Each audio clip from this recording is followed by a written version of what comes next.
This is video that was denied through open records. The family had not obtained it, and definitely not the public until now. We reported on the medical records and ambulance reports and how Chappell's attorneys believed she'd been suffering for hours without getting medical help. Now we get to see some of what jail staff did, and more importantly, what they didn't do.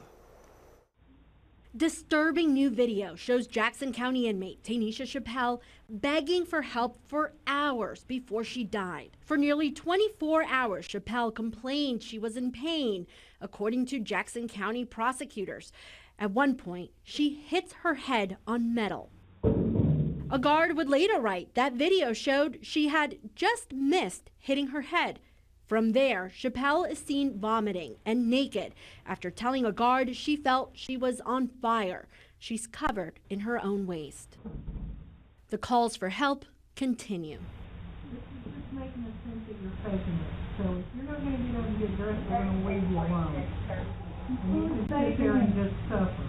Starting at 2:13 in the afternoon, during a span of 24 minutes, Chappell calls for help, tries to bang on the doors, and collapses 4 times.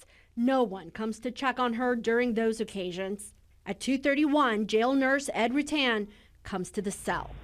You want to get dressed so you can step out here? On the third time, at 2:33, he warns her. Last chance, either you get up and get a bit dressed and come on out and talk to me, or I'm just going to go back doing my thing. He does just that for 35 minutes. When they come back at 3:08, they tell her to get dressed once again, leave, and come back 4 minutes later when Chappell collapses to the floor.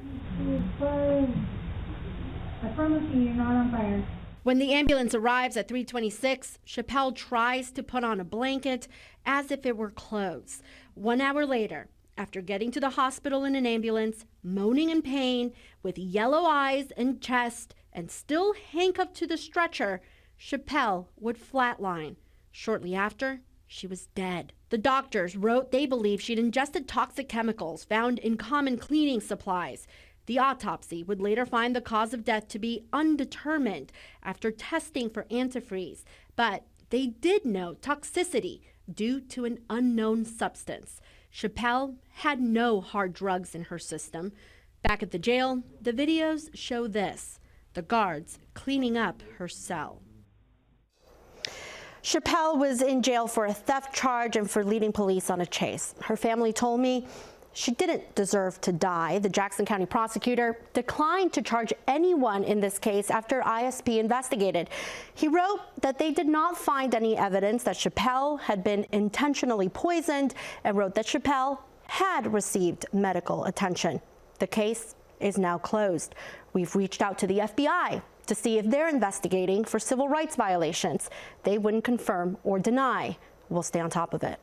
Natalia Martinez, Wave 3 News.